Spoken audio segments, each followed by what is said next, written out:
히브리서 9장 23절부터 28절까지 봉독해 드리겠습니다. 그러므로 하늘에 있는 것들의 모형은 이런 것들로서 정결하게 할 필요가 있었으나 하늘에 있는 그것들은 이런 것들보다 더 좋은 제물로 할지니라.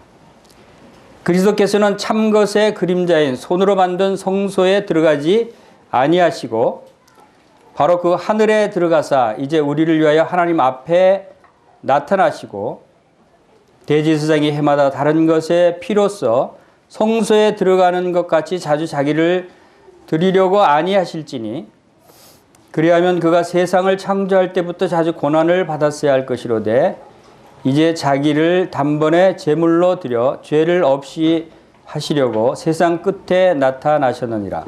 한번 죽는 것은 사람에게 정해진 것이요 그 후에는 심판이 있으리니 이와 같이 그리스도도 많은 사람의 죄를 담당하시려고 단번에 들이신 바 되셨고 구원에 이르게 하기 위하여 죄와 상관없이 자기를 바라는 자들에게 두 번째 나타나시리라. 오늘 이 말씀은 제목을 그리스도는 왜 다시 오시는가 라고 하는 제목으로 말씀드리기를 원합니다. 히브리서 9장에서 지금까지 설명해 오신 말씀들 가운데 지금 23절에서 28절 오늘 살펴볼 이 말씀이 매우 중요한 부분이 되리라고 생각이 됩니다. 특별히 여기서 세 가지 그리스도의 나타나심에 대한 말씀이 세 군데가 나옵니다. 그래서 세 번 나타나심에 대해서 말씀하고 있는 것을 우리가 여기서 살펴볼 필요가 있습니다. 그리스도께서 나타나신다고 하는 것은 어떤 의미인가? 그리고 여기서 세 번 나타나심에 대해서 말씀하신 것이 언제 나타나신 것을 말씀하고 있는가를 살펴보겠습니다. 먼저 첫 번째 하나님 앞에 나타나시고 하는 24절 제일 끝부분에 우리를 위하여 하나님 앞에 나타나시고 라고 말씀을 하셨습니다. 그리고 두 번째로는 26절 제일 끝에 제물로 드려 죄를 없이 하시려고 세상 끝에 나타나셨느니라 라고 하는 말씀이 두 번째 나옵니다. 그리고 세 번째 28절 제일 마지막 부분에 죄와 상관없이 자기를 바라는 자들에게 두 번째 나타나시리라 라고 하는 말씀이 나옵니다. 자, 나타나시리라, 나타나셨느니라 세 번 말씀하셨죠.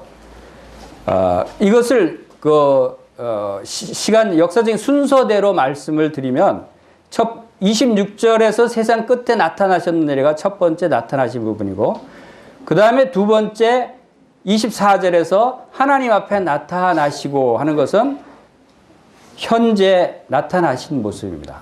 그러니까 이 세 나타나심에 대해서 우리가 과거와 현재와 미래 이 세 부분으로 구분할 수가 있습니다. 과거에 나타나신 부분이 26절에서 죄를 없이 하시려고 세상 끝에 나타나셨느니라 라고 하는 말씀이고 그리고 현재 나타나신 모습이 24절에서 우리를 위하여 하나님 앞에 나타나셨느니라 라고 말씀하십니다. 그리고 미래에 나타나실 부분에 대한 말씀이 28절에서 자기를 바라는 자들에게 두 번째 나타나시리라 라고 말씀을 하고 있습니다. 여러분들은 주님이 다시 재림하실 것이라고 믿고 있습니까? 네. 주님이 왜 다시 오시리라고 믿고 있습니까? 주님이 언제 다시 오시리라고 믿고 있습니까? 주님이 다시 오실 것에 대한 기다림과 믿음이 성도들에게는 대단히 중요한 부분이다라고 하는 것을 우리가 잘 알 수가 있습니다. 우리가 매주 만찬 예식을 통해서 주님을 기억합니다. 고린도전서 11장 26절을 말씀에는 이 성찬 예식을 가르쳐서 너희가 이 떡을 먹으며 이 잔을 마실 때마다 주의 죽으심을 그분이 오실 때까지 전하는 것이다 그랬어요. 우리가 만찬 예식을 하는 것을 통해서도 우리가 무엇을 생각하느냐면 주님이 오실 것을 기억하는 거예요. 오실 때까지 우리가 이 일을 행하면서 주님의 죽으심을 전하는 것이에요. 주님이 다시 오신다고 하는 것, 이것은 하나님께서 약속하신 약속의 말씀일 뿐만 아니라 분명히 이루어질 미래의 성도들에게 소망을 갖게 하는, 위로가 되게 하는, 우리의 삶을 즐거움으로 하나님을 섬기는 삶이 되게 하는 아주 중요한 부분이 주님의 재림이라 한 것을 볼 수 있습니다. 바로 기독교의 그 3대 중요 사건이라고 한다면 그것은 아마 바로 이 말씀이라고 생각할 수 있어요. 예수 그리스도의 죽으심, 첫 번째 나타나심을 통해서 주님이 십자가에서 죽으신 사건, 그리고 두 번째는 바로 예수 그리스도의 하늘로 승천하셨습니다. 죽은 자 가운데서 부활하셔서 많은 사람들이 보는 가운데 하늘로 올라가신 예수 그리스도. 이것은 참으로 대단히 중요한 사건입니다. 그리고 올라가셔서 지금 어디에 무엇을 하고 계시냐는 여러분들이 이 히브리서를 통해서 우리가 계속해서 배우고 있는 것입니다.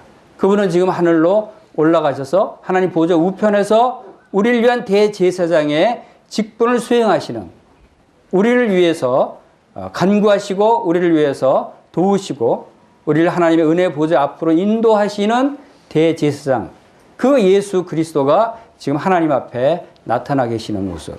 그리고 세 번째 사건이 아직 이루어지지 않은 사건입니다. 그것은 예수 그리스도께서 다시 이 땅에 재림하신다는 거예요. 여기서 히브리서 9장 28절에서는 자기를 바라는 자들에게 두 번째 나타나시리라 라고 말씀하셨어요.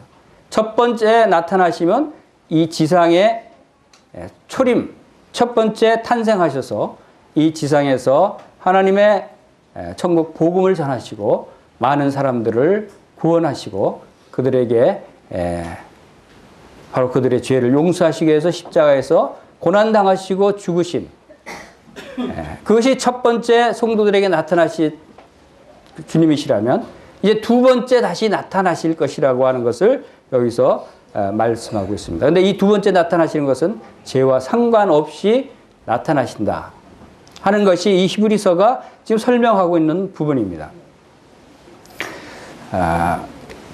여러분, 예수님이 누구냐고 생각하실 때 예수 그리스도, 그분은 나의 주님이십니다 하고 믿습니다. 예수님은 누구세요? 예수님은 그 예수라고 하는 그 이름의 뜻이 뭡니까? 자기 백성을 자기 죄에서 구원할 자, 구원자라고 하는 뜻이에요. 바로 예수님을 믿는다고 하는 것은 우리가 그분이 우리의 구원자라고 하는 것을 믿는 것이죠. 그럼 그리스도는 무엇입니까? 그리스도의 뜻은 무엇이죠? 우리가 그리스도를 믿는다고 얘기할 때, 예수님을 믿는다고 얘기할 때는 구원자로서의 믿는다고 우리가 알 수 있죠. 그리스도를 믿는다고 할 때는 여러분 무슨 뜻으로 믿고 있습니까? 그리스도는 뜻이 무엇이죠?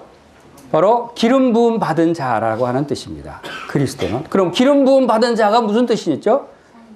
그것이 나와 무슨 상관이죠? 그것이 우리와 기름 부음 받은 자가 무슨 관계가 있는 것이죠? 이 부분을 우리가 잘 알 때, 그리스도가 누구신가를 알 때, 그분이 나와 지금 무슨 관계인가를 알 때 우리는 그분을 믿는 믿음이 더 견고해지고 더 분명해지고 더 확실하게 그분을 섬길 수 있는 것입니다.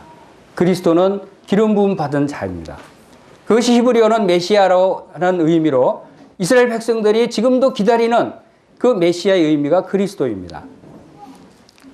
그 그리스도, 기름 부음 받은 자라고 하는 뜻은 구약에서 하나님께서 그림자로 보여주신 것이 세 사람에게 기름 부음을 주었습니다. 첫 번째는 선지자에게 기름 부음을 주셨어요. 하나님께서. 그래서 그리스도라는 뜻은 선지자라는 의미를 담고 있습니다. 두 번째는 왕에게 기름 부었어요.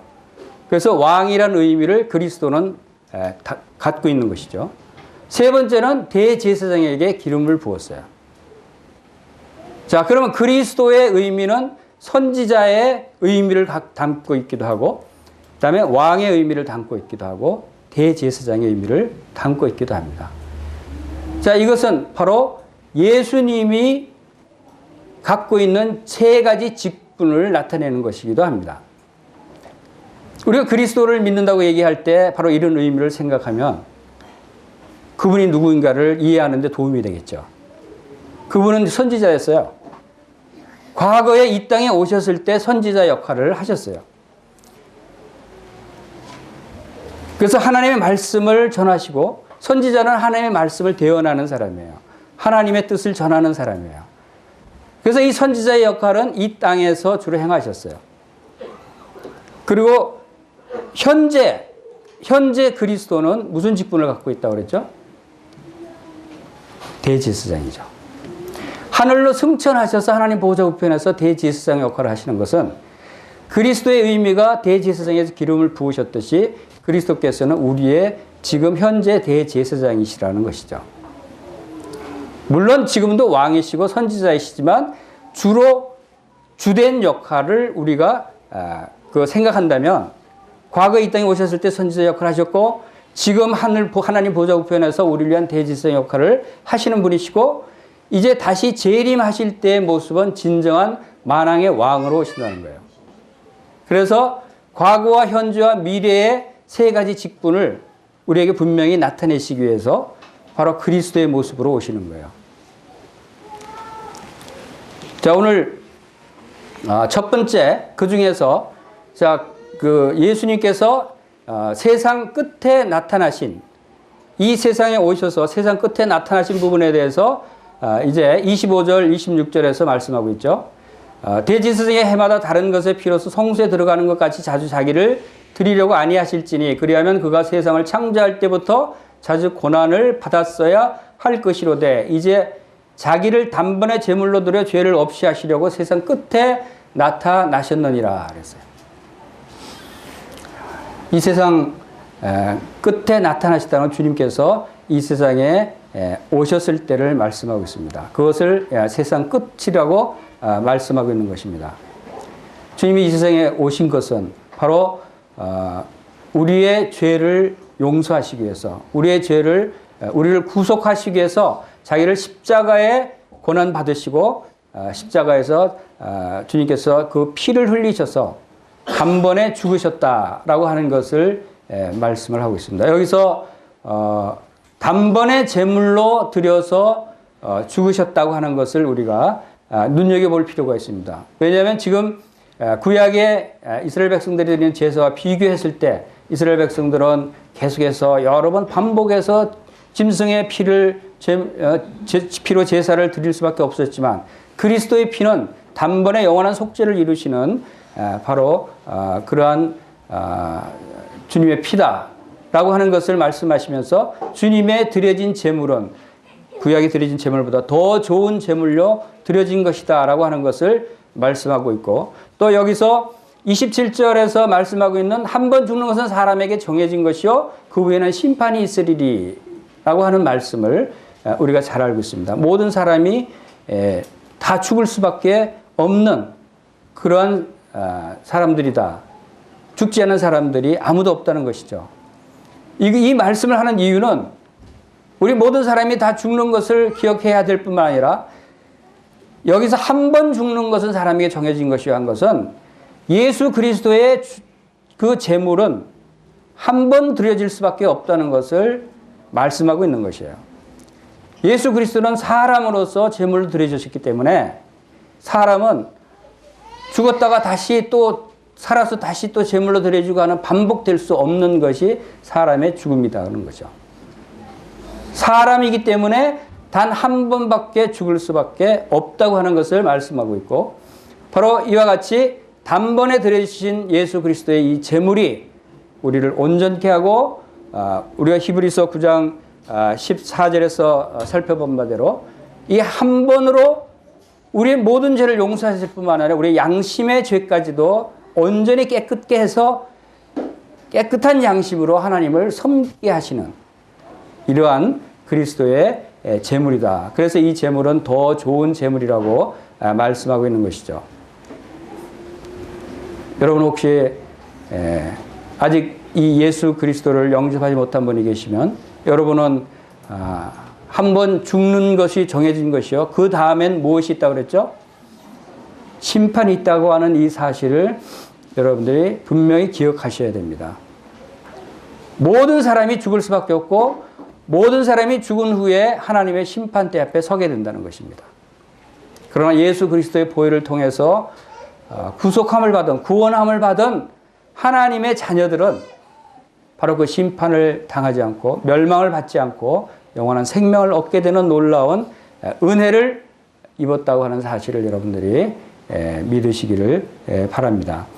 자, 이렇게 해서 첫 번째 나타나신 초림하신 예수님에 대해서 우리가 살펴볼 수 있습니다. 그 다음에 두 번째 어디에 나타나셨다고요? 두 번째는 24절에서 그리스도께서 참것의 그림자의 손으로 만든 성소에 들어가지 아니하시고 바로 그 하늘에 들어가서 이제 우리를 위하여 하나님 앞에 나타나시고. 자, 지금 우리를 위해서 십자가에 죽으신 그리스도 그분은 부활하셔서 사도행전 1장에서 많은 사람들이 보는 가운데 구름 속으로 끌어올려서 승천하셨어요. 하늘로 올라가셨어요. 그리고 올라가셔서 지금 어디에 나타나셨어요? 하나님 앞에. 그리고 여기서 말하는 이 하나님 앞에 나타나신 하나님의 앞에라고 하는 곳은 바로 뭐라고 그러죠? 하늘에 있는 것들의 모형이라고 23절에서 말씀하고 있습니다. 이것은 곧 지금까지 설명해온 이 땅에 있는 것, 즉 이 땅의 성막, 성소, 성전에 이 땅에 있던 성전에서 이 땅의 대제사장들이 하나님의 지성소에 나아가고 제물을 드렸지만 그러나 이제는 하늘의 참 성소. 자, 우리가 거하는 곳은 어디라고 그랬죠? 우리가 거하는 곳은 하늘의 참 성전입니다. 하늘의 참 성소. 하늘의 참 장막이라고도 표현하죠. 이것은 우리 영적으로 우리가 소속되어 있는 것이 하늘의 참 지성소라고 하는 것이고 그곳에 그리스도께서 먼저 들어가셔서 하나님 앞에 계신다. 왜 그리스도께서 하나님 앞에 나타나셨습니까? 왜 그리스도께서 하나님 앞에 지금 나타나셔야 합니까? 그것은 바로 우리를 위해서 그러셔야 한다는 거예요. 우리를 위한 대제사장이 되셔서 우리를 대표하는 하나님 앞에 나타나신 것은 누구를 대표하냐면 우리 사람을 대표해서 나타나신 거예요. 그래서 우리 15절에서도 새 언약의 중보자라고 하는 말씀을 우리가 살펴봤습니다. 중보자, 우리와 하나님과의 관계에 있어서 중개 역할을 하시기 위해서 하나님 앞에 나타나신 예수 그리스도. 우리는 하나님과 얼굴을 대해서 볼 수 없는 죄인이었어요. 우리뿐만 아니라 모든 사람이 다 죄로 인해서 하나님의 영광 앞에 나아갈 수 없는 그런 자들이었어요. 그런데 이제 바로 이 예수 그리스도 그분이 우리의 모든 죄를 용서하심으로 우리를 하나님의 지성소로 인도하시기 위해서 하나님의 앞에 나타나신 거예요. 우리가 예수 그리스도를 의지하지 아니하면, 이 예수 그리스도를 바라보지 아니하면, 이 예수 그리스도를 믿지 아니하면 우리가 하나님 앞에 나갈 수 없는 거예요. 하나님을 아버지라고 부를 수 없는 것이에요. 그러시기 위해서 이 예수 그리스도는 다시 이 땅에 오실 때까지 하나님 앞에 계시는 거예요. 우리를 대신해서, 우리의 중재자가 되시기 위해서, 우리의 대언자가 되시기 위해서, 우리의 중보자가 되시기 위해서 하나님 앞에 지금 나타나 계신다 하는 것입니다. 바로 이 하나님 앞에 나타나시기 위해서 23절에 말씀하신 것처럼 하늘에 있는 그것들은 이런 것들보다 더 좋은 제물로 할지니라. 바로 예수 그리스도의 제물은 이 세상 제물보다 더 좋은 제물이 되셔야만 했던 것입니다. 왜? 그것은 이 땅의 성소가 아니라 하늘의 성소이기 때문에. 자, 우리가 이런 말씀을 생각할 때 지금 우리의 소속과 우리의 위치와 우리의 신분에 대해서 분명히 확신을 갖고 있어야 되는 것이죠. 그리고 또 한 가지, 예수님이 하나님 앞에 하나님의 영광 가운데 나타나셨다고 하는 사실은 우리에게 무엇을 또 시사해 주고 있는가 하면, 예수님은 사람이셨어요. 그렇죠? 사람도 하늘로 승천해서 하나님의 보좌에 나아갈 수 있다고 하는 사실을 우리에게 보여주는 거예요. 예수님은 하나님의 아들 신일 뿐만 아니라 우리와 똑같은 완전한 인간이셨어요. 이 완전한 인간이 하나님 앞에 설 수 있다는 거예요. 하나님 앞에 나타날 수 있다는 거예요. 어디에서? 하늘, 천국에서.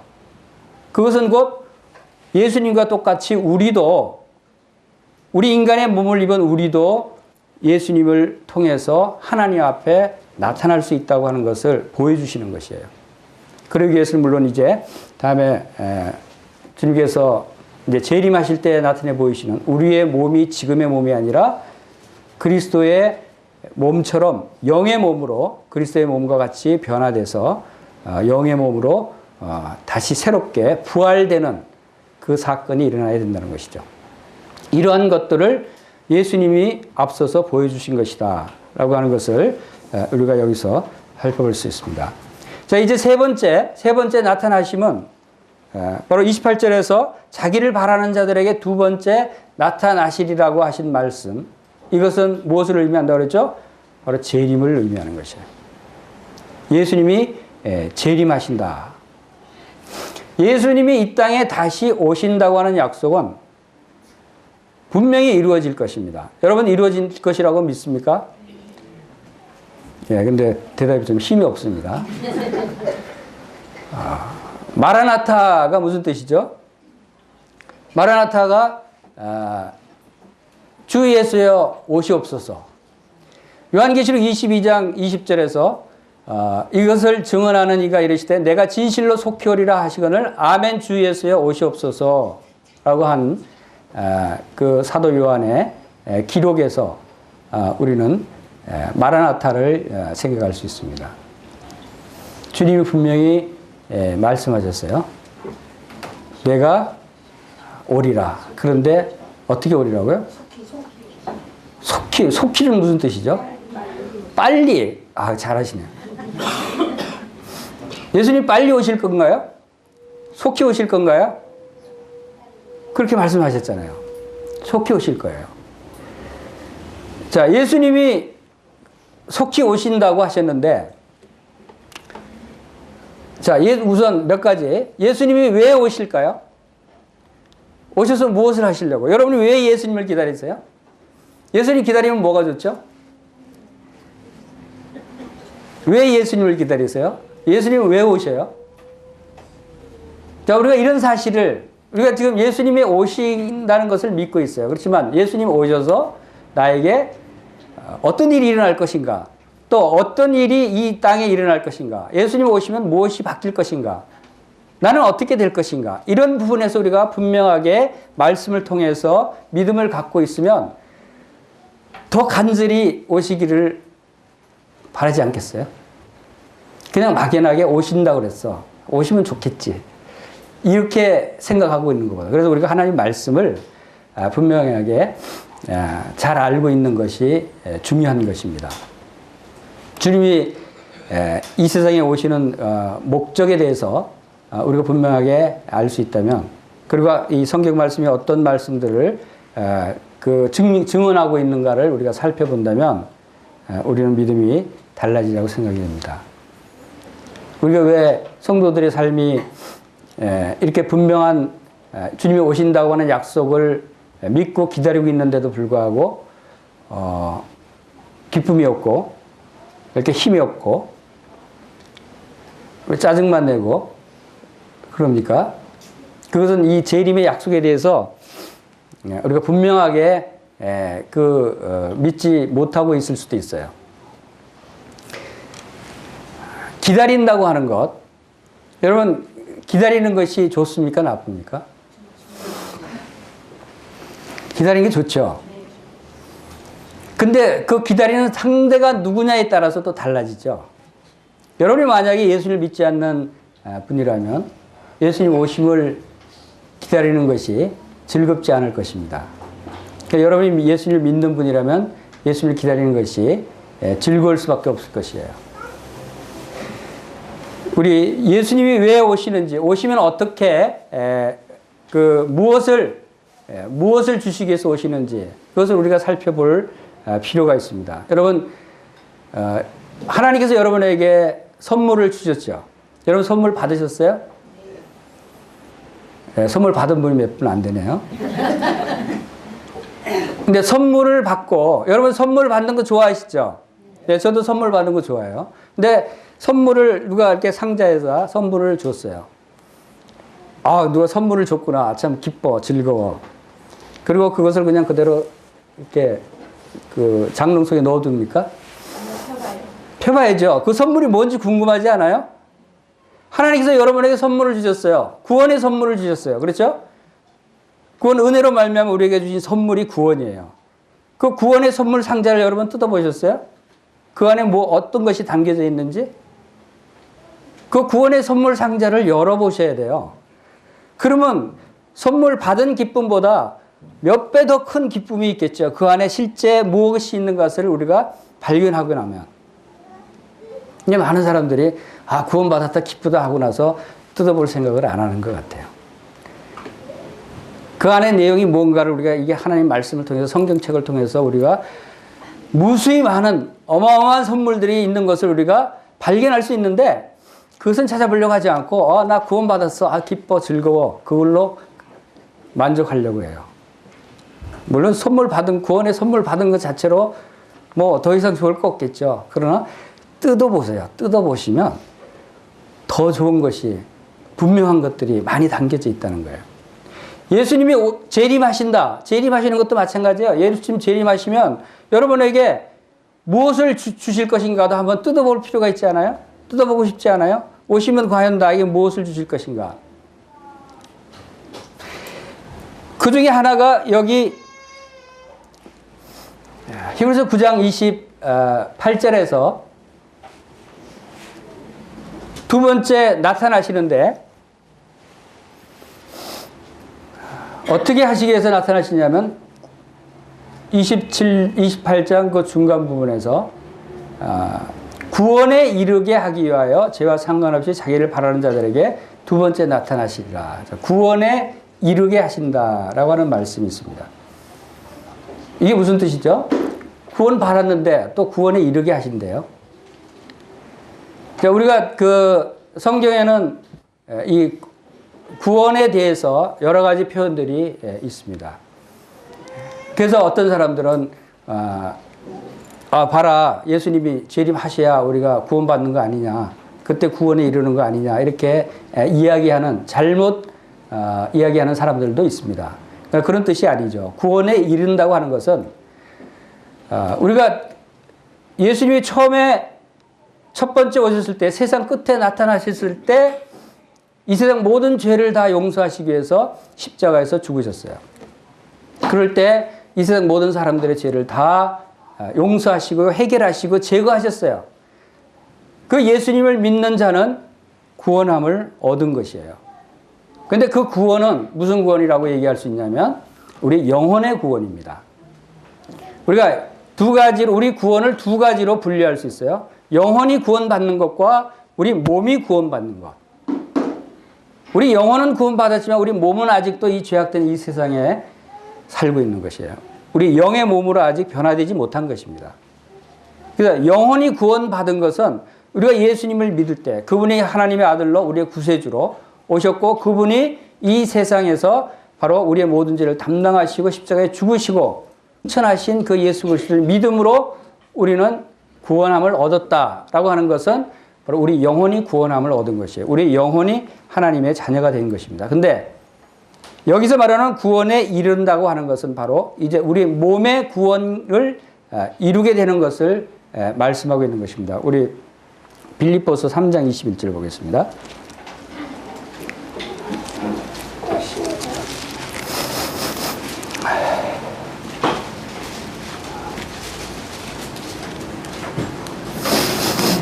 빌립보서 3장 20절, 21절 말씀 보겠습니다. 그러나 우리의 시민권은 하늘에 있는지라 거기로부터 구원하는 자 곧 주 예수 그리스도를 기다리노니 그는 만물을 자기에게 복종하게 하실 수 있는 자의 역사로 우리의 낮은 몸을 자기 영광의 몸의 형체와 같이 변하게 하시리라. 우리의 시민권은 하늘에 있다라고 말씀하고 있습니다. 즉 우리의 영혼의 소속은, 우리의 나라는 하늘나라라는 것이죠. 자, 이제 거기로부터 구원하는 자. 자, 이제 우리를 앞으로 구원해 주실 분이 있는데 그분이 누구냐면 예수 그리스도예요. 그분을 기다린다는 거죠. 여기서 구원하는 자는 바로 우리를 구원에 이르게 하는. 그런데 어떤 구원을 기다리냐 하면 만물을 자기에게 복종하실 수 있는 자의 역사로 우리 낮은 몸을, 우리 낮은 몸이라고 하는 것은 우리가 이 땅에 있는 죄에 물들어 있는 이 몸이죠. 이 땅에 거하는 몸이죠. 이 몸을 자기의 영광의 몸의 형체와 같이 변하게 하신다. 예수 그리스도께서 십자가에 죽으시고 사흘 만에 다시 부활하셔서 영광의 몸으로 변화되셨어요. 다시 새롭게 살아나셨어요. 그것이 영광의 몸이에요. 그것이 하늘나라에 들어갈 수 있는 영의 몸을 의미하는 것이죠. 그 몸으로 우리도 변화된다고 하는 것입니다. 그것이 바로 우리가 여기서 구원에 이르게 한다는 것은 우리 몸이 온전히 구원받는다. 몸이 변화돼서 그리스도와 함께 그리스도와 같은 몸의 형체로 변화되는 것을 의미하는 것이에요. 그래서 변화된 그리스도를 얼굴과 얼굴로 우리가 대할 수 있는 것이에요. 하나님을 얼굴과 얼굴로 대할 수 있는 것이에요. 우리 영의 몸으로 변화되지 않으면 우리가 그렇게 대할 수 없는 것입니다. 그 다음에 구원에 이르기 위해서 우리 주님께서 재림하십니다. 그런데 재림에는 주님이 이 세상에 가시는 것은 두 가지 재림으로 우리가 구분해서 생각할 필요가 있습니다. 데살로니가 전서 말씀 보겠습니다. 데살로니가 전서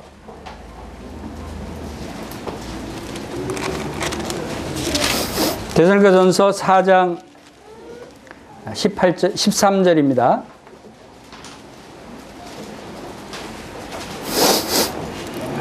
형제들아, 자는 자들에 관하여는 너희가 알지 못함을 우리가 원하지 아니하노니 이는 소망 없는 다른 이와 같이 슬퍼하지 않게 하렵니다.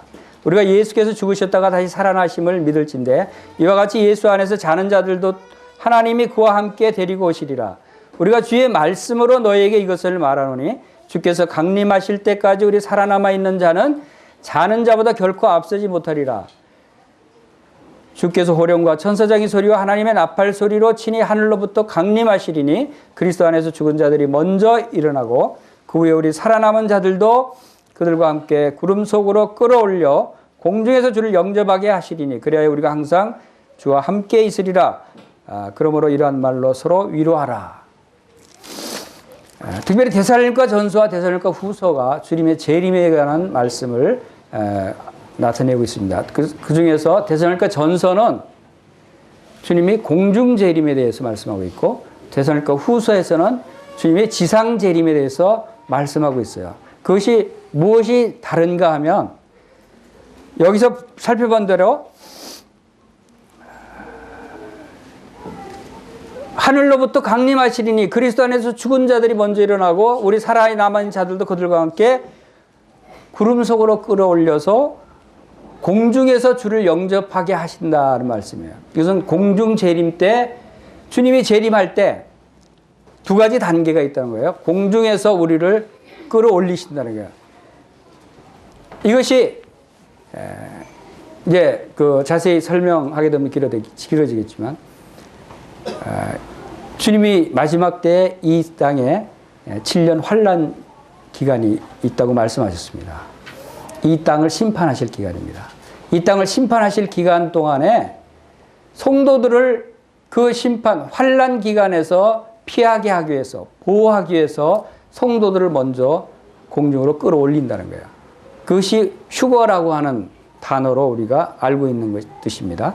그래서 휴거가 바로 여기 데살로니가전서 4장에 말씀하고 있는 구름 속으로 끌어올리는 사건. 이것이 예수 그리스도를 믿고 죽은 자들, 무덤에 있는 자들도 끌어올린다는 거예요. 그것은 바로 아까 말씀드린 대로 우리의 몸이 영의 몸으로 부활돼서 구름 속으로 끌어올린다는 것이고, 살아남아 있는 성도들도 함께 끌어올려서 공중에서 주를 영접하게 하신다. 이것이 예수님이 재림하셔서 그 성도들을 환난 기간 동안에서 보호하신다고 하는 그런 의미를 말씀하고 있는 것입니다. 그래서 공중에서 주를 영접하시는, 그리고 공중 재림의 의미는 바로 우리를 구원에 이르게 하실 뿐만 아니라 또 우리를 데려가실 뿐만 아니라 우리를 환난 심판에서 대피시키고 보호하시기 위해서 우리를 끌어올리실 뿐만 아니라 또한 공중에서 주님을 맞이하게 되고 우리가 공중에서 주님으로부터 그리스도 심판대 앞에서 상을 주시기 위한, 우리가 그동안 선악간에 행한 모든 일들에 대한 상급을 바로 주시기 위한 그러한 재림이 바로 공중 재림입니다. 주님이 오시면 성도들에게는 이 공중 재림을 생각하시면 됩니다. 이 지상 재림은 또 다른 부분입니다. 공중 재림세 성도들에게 주어지는 이 모든 선물들, 이것들이 다 나타나게 되는 것입니다. 그 다음에 이제 지상 재림은, 지상 재림은 데살로니가 후서로 한번 살펴보겠습니다. 데살로니가 후서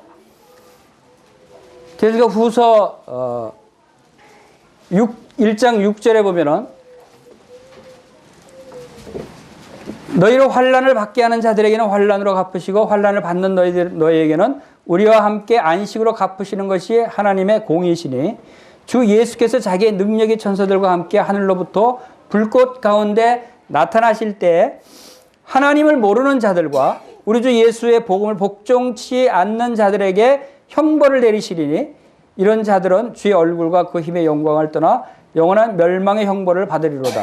그날에 그가 강림하사 그의 성도들에게서 영광을 받으시고 모든 믿는 자들에게 놀랍게 여김을 얻으시리니, 이는 우리 증거가 너에게 믿어졌습니다. 자, 이 장면은 이제 공중 재림하신 후에, 이제 7년대 환난 기간이 끝난 후에 주님이 지상 재림을 하실 때 행하실 일들을 말씀하고 있는 것이죠. 지상 재림할 때는 성도들과 함께 오신다고 그랬어요. 그것은 공중으로 끌어올려서 성도들이 주님을 영접하게 해서 그 성도들과 함께 지상에 내려온다는 것입니다. 그때는 바로 심판주로 오시는 거예요. 지상 재림은 심판주로 오시는 것을 의미합니다. 그래서 여기서 말씀하신 대로 어떤 자들이 형벌을 받습니까? 하나님을 모르는 자. 여러분, 하나님을 모르는 분이 혹시 여기 계십니까? 그럼 여러분, 주님이 재림하실 때 여러분은 영원한 형벌을 받게 되는 것이에요. 또 두 번째 뭡니까? 8절에서 주 예수의 복음에 복종하지 않는 자. 예수 그리스도의 복음을 믿지 않는 자, 복종하지 않는 자에게 형벌을 내리는데, 그것은 어떤 형벌이라고요? 영원한 멸망의 형벌이에요. 그것은 지옥의 형벌을 의미하는 거죠. 영원한 멸망을 당하는 것이에요. 여러분들이 예수 그리스도를 믿지 않는다면 이러한 형벌을 당할 수밖에 없다는 것이에요. 그것이 한 번 죽는 것은 사람에게 정한 것이요, 죽음에는 심판이 있으리라고 한 그 말씀과, 여러분이 이 말씀을 기억하셔서 주님을 믿고 이러한 영원한 형벌을 받지 않는 구원받는 자가 되기를 간절히 바라는 마음이 있는 것입니다.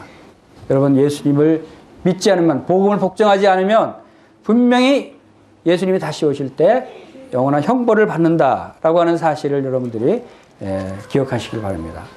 그리고 지상 재림했을 때 심판을 하시는 심판주로 오실 뿐만 아니라 바로 이 땅에 천년 왕국이 시작되는 만왕의 왕, 천년 왕국에서 만왕의 왕으로 다스리기 위해서 오신다고 하는 사실을 우리가 또 알 수가 있습니다. 그때 주님께서 만왕의 왕으로 이 땅을, 이 새롭게 된 땅을 다스릴 때 우리 성도들도 바로 왕으로서, 왕 같은 제사장으로 우리가 다스리는 그런 왕이 된다고 하는 사실도 바로 하나님은 말씀하고 있는 것입니다. 주님이 오시면 주님과 함께 우리가 왕으로 다스리는 자들이다. 그리고 지상 재림시는 처음에 이 땅에 오셨을 때는 초라한 모습으로 말구유에서 초라한 모습으로 오셨지만, 또 처음에 오셨을 때는 예루살렘 입성할 때 어린 나귀 등을 타고 가야 하는 초라한 왕의 모습으로 오셨지만, 그러나 이제 다시 지상 재림하실 때는 놀라운 불꽃 가운데 모든 천사들을 거느리고 성도들을 거느리고 얼마나 굉장한 그런 모습으로 이 땅에 임하실 건지 우리가 상상할 수 있습니다. 그것은 하나님의 영광 가운데 거하시는 것이고, 그리고 이 땅에서 바로 보호자에 앉으시고 만국을 다스리는 만왕의 왕이 되신다는 것이죠. 바로 그분이 이 땅에 오신다고 하는 것을 말씀하고 있는 것입니다. 자, 이러한 주님의 오심을 우리가 기다리는 그러한 마음이 있어야 하는 것이죠. 여러분이 주님의 오심을 어떻게 준비하고 어떻게 기다리고 있습니까? 우리 주님 말씀에서는 데살로니가 전서 1장 한번 보겠습니다.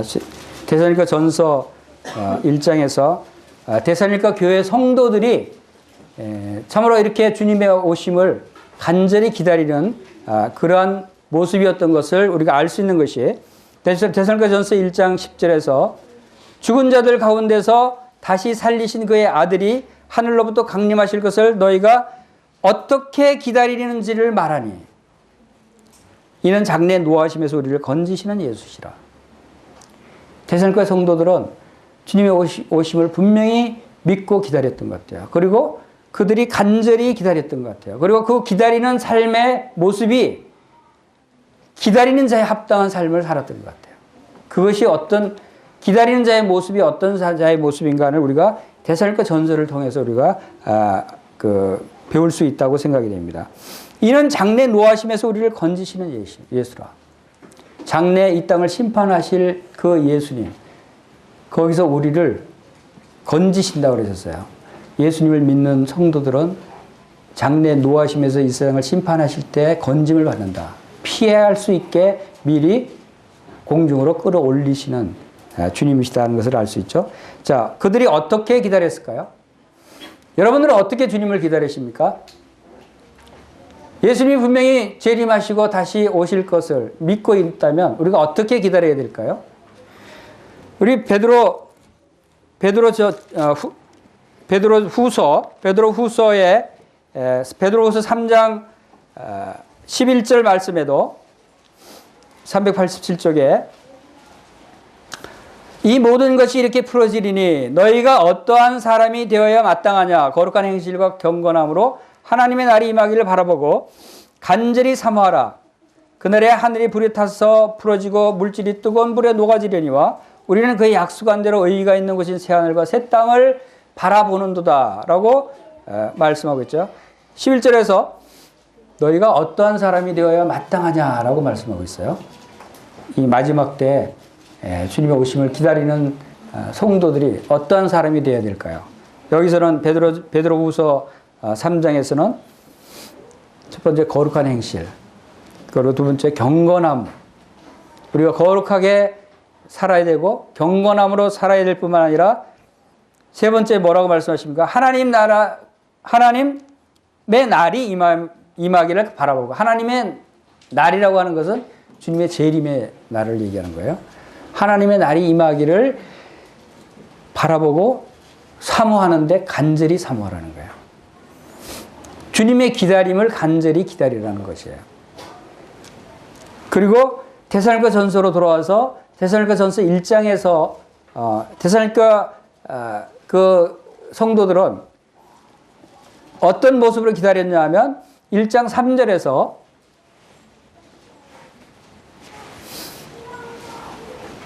너희의 믿음의 역사와 사랑의 수고와 우리 주 예수 그리스도에 대한 소망의 인내를 우리 하나님 아버지 앞에서 끊임없이 기억함이니. 데살로니가 전서 1장 3절 말씀입니다. 이것이 바로 데살로니가 교회 성도들이 주의 오심을 기다리는 그러한 삶의 모습이 어떻게 나타났냐면 믿음의 역사와 사랑의 수고와 소망의 인내를 나타냈다는 거예요. 우리가 믿음의 삶을 산다면 믿음의 역사가 일어나는 것이에요. 우리가 주님을 믿는 그 믿음은 분명히 하나님의 놀라운 능력이 함께하는 믿음의 삶이에요. 우리가 이 땅에 사는 것이 사랑의 수고를 하는 삶이어야 된다는 것입니다. 우리가 이웃을 사랑하고 성도를 사랑하고 성도를 섬기고 이웃을 섬기는 이 일은 힘든 일이에요. 수고가 필요한 일이에요. 내가 피곤하고 어려워질 수도 있는 일이에요. 그러나 이러한 것들을 하는 것은 바로 주님의 오심을 기다리는 자의 모습이다. 소망의 인내. 여러분, 주님의 오심을 간절히 소망하고 바라는 자는 인내가 필요해요.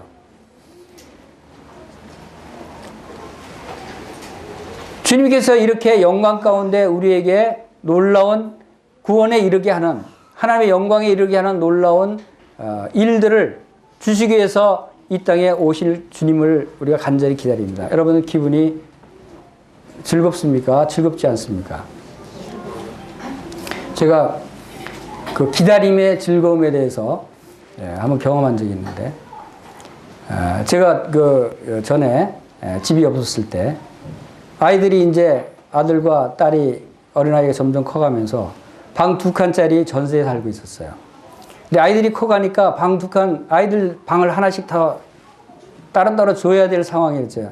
처음에는 그냥 방 한 칸에 2층 침대 놓고 둘이 같이 있게 했는데 그 2층 침대가 지금도 있습니다만, 그 2층 침대에 아이들이 크니까 이제 한 방에 같이 있기가 곤란하잖아요. 그래서 주님께 이제 방 3칸짜리를 위해서 기도했는데 주님이 방 3칸짜리 아파트를 이제 분양을 받게 하셨어요. 분양을 받고 입주할 때까지 2년의 기간이 있는데 지금 사는 전세금을 분양 대금으로 줘야 되니까 이제 전세금을 빼고 조그만한 아주 작은 방에 임시로 들어가 살아야 될 상황이었어요. 아주 작은 그 단독주택에 작은 방 2개짜리를 얻어서 한 방은 짐을 다 가득 채우고 한 방에서 오밀조밀 4식구가 살 수밖에 없었어요. 얼마나 답답하고 얼마나 불편해요? 얼마나 짜증스러워요? 그러나 전혀 짜증스럽지 않았어요. 불편하지 않았어요. 오히려 즐겁고 기뻤어요. 왜? 2년 후에는 방 3칸짜리를 들어가는 그 기다림이 있었기 때문에. 지금 상황이 어렵고 힘들고 짜증스럽더라도 짜증스럽지 않고 즐거운 것은 기다림의 소망이 있기 때문에 이제 2년만 참으면 나도 방 3칸짜리 아파트에 들어간다. 이러한 소망이 있으면 우리가 즐거운 삶을 살 수 있는 거예요. 우리가 이제 조금만 기다리면 주님이 재림하신다. 주님이 재림하시면 내 이 아픈 몸도 이제 새롭게 변화되고 내가 이 세상 사람들이 가진 것처럼 많이 갖지 못해서 부럽고 짜증스럽고 하는 그런 마음도 다 사라지는 것입니다. 왜?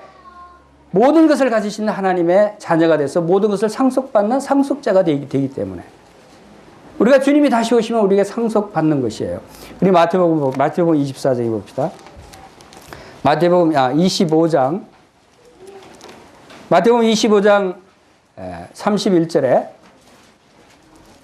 인자가 자기 영광으로 모든 천수와 함께 올 때 자기 영광의 보좌에 앉으리니 모든 민족을 그 앞에 모으고 각각 구분하기를 목자가 양과 염소를 구분하는 것 같이 하여 양은 그 오른편에 염소는 왼편에 두리라.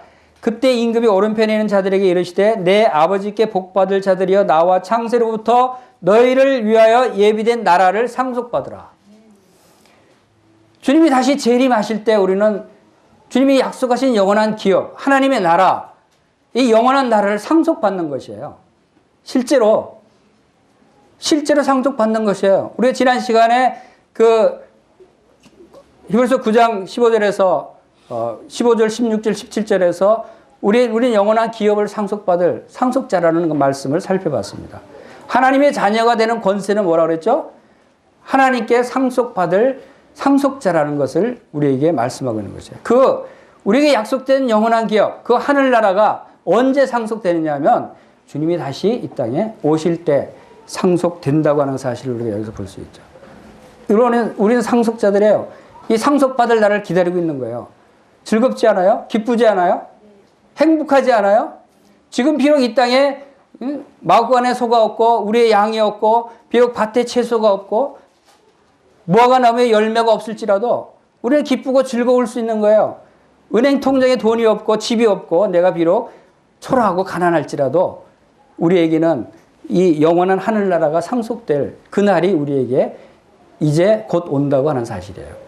이것을 여러분들이 기다린다면 여러분의 삶이 참으로 기쁘고 즐겁고 평안 가운데 주님을 즐거이 예배하는 삶을 살 수 있으리라고 생각이 됩니다. 어제 그 제3성전이라고 하는 영화를 봤습니다. 우리 그 데살로니가 후서 말씀을 잠깐 돌아가면 데살로니가 후서에서 말씀하고 있는 마지막 때에 일어날 그러한 일 중에 최종적으로 일어날 일 중에 하나가 데살로니가 후서 2장 1절입니다. 형제들아 우리가 너희에게 구하는 것은 우리 주 예수 그리스도의 강림하심과 우리가 그 앞에 모임에 관하여 영어로나 또는 말로나 또는 우리에게서 받았다가 하는 편지로나 주의 날이 이르렀다고 해서 쉽게 마음이 흔들리거나 두려워하거나 하지 말아야 한다는 것이라. 누가 어떻게 하여도 너희가 미혹되지 말라. 먼저 배교하는 일이 있고. 자, 주님이 재림하실 때 일어날 일에 대해서 설명하고 있습니다. 제일 먼저 배교하는 일이 일어나고 그 다음에 저 불법의 사람 곧 멸망의 아들이 나타나기 전에는 그날이 이르지 아니하리니. 자, 불법의 사람 멸망의 아들 적 그리스도가 나타난다고 하는 것입니다. 4절 그는 대적하는 자라. 신이라고 불리는 모든 것과 숭배함을 받는 것에 대항하여 그 위에 자기를 높이고 하나님의 성전에 앉아 자기를 하나님이라고 내세우느니라.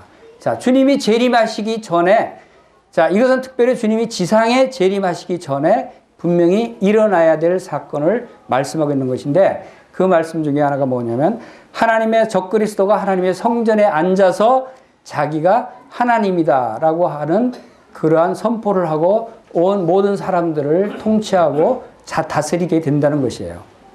그런데 이렇게 하려면 뭐가 있어야 되죠? 성전이 있어야 돼요. 하나님의 성전. 지금 하나님의 성전이 없어요. 이스라엘 땅에 있었던 성전이 다 회파됐죠.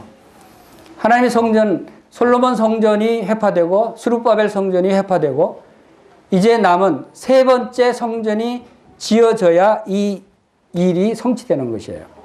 그런데 놀라운 것은 이 세 번째 성전이 지어질 모든 준비가 지금 거의 다 끝났다고 하는 사실을 어제 영화를 통해서 다큐멘터리를 통해서 이스라엘의 현지 상황을 그 촬영한 또 실제 그 당국자들과 그 담당하는 전문가들을 인터뷰를 통해서 현재 이스라엘과 세계적인 정세가 진행되고 있는 것이 이 하나님의 성전이 지어질 것을 준비하고 있다는 것이에요.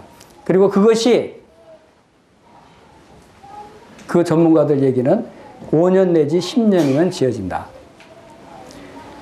거기 이 성전을 짓기 위한 모든 그 성경의 고증과 이 모든 것들에 대한 준비는 거기에 들어가는 기구들이 아마 99가지 기구들이 거의 다 지금 만들어졌고 모든 그 성전 터가 그 확보되어 있고 또 기초석이 준비되어 있고 심지어는 제사장들 성전이 지어지면 뭐합니까? 제사장이 있어야 되죠. 근데 제사장은 아무나 할 수 있습니까? 레위 지파의 아론 계열의 자손들만이 제사장이 될 수 있어요. 근데 2000년 동안 제사장이 없었어요. 어떻게 제사장을 찾을 거예요? 그래서 유전자 검사를 해서 이스라엘 백성들 모든 사람들 유전자 검사를 해서 레위 지파의 아론 계열의 자손들을 지금 찾아내고 있어요. 거의 다 지금 찾아냈답니다. 한 400명의 제사장들을 지금 찾아내서 그 후손들 중에 어린아이들에게 합숙을 시키면서 제사장 교육을 시키고 있어요.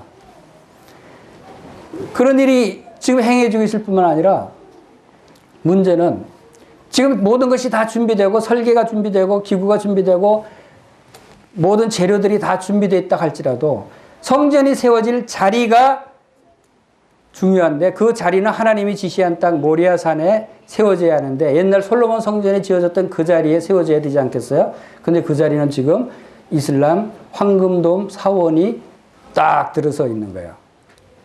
이슬람 성전을 허물면 어떻게 되죠?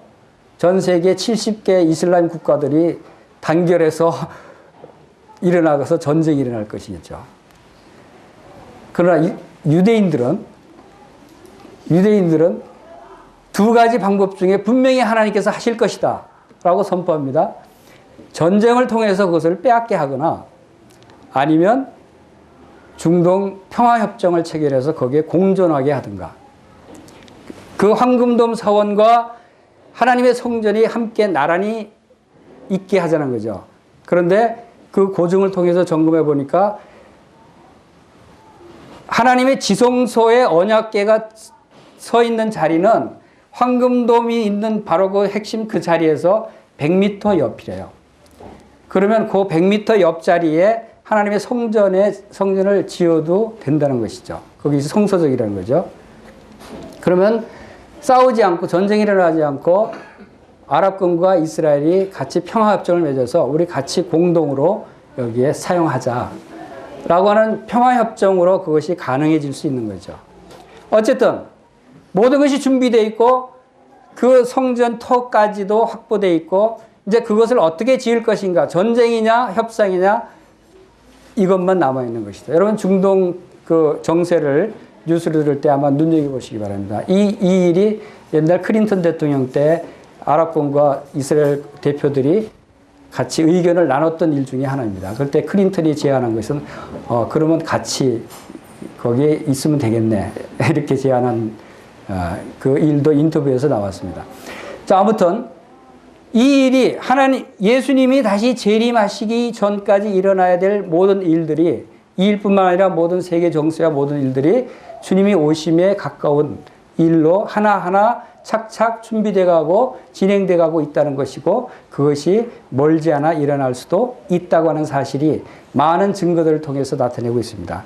이럴 때 우리 성도들이 해야 될 일, 그것은 바로 그날을 간절히 사모하고 우리가 참 거룩한 행실과 경건함으로 하나님을 섬기는, 기쁨으로 즐거움으로 하나님을 예배하는 그런 삶을 살아야 되지 않겠는가 하는 것이 바로 이 말씀이 나타내고 있는 말씀입니다. 주님은 첫 번째 이 땅에 나타나셨습니다. 그리고 두 번째 지금 하나님 앞에 나타나셔서 우리를 위해서 대제사장으로 계십니다. 이제 세 번째 다시 이 땅에 내려오셔서 우리를 공중에서 영접하시고 우리를 이 땅에서 천년 왕국의 왕으로 삼으실 바로 재림을 주님께서 약속하셨습니다. 이 약속을 여러분들이 믿으시고 기다리시면 이제 여러분이 즐거운 마음으로 이제 기다리는 그런 삶을 살게 되시길 바랍니다. 다 같이 기도하겠습니다.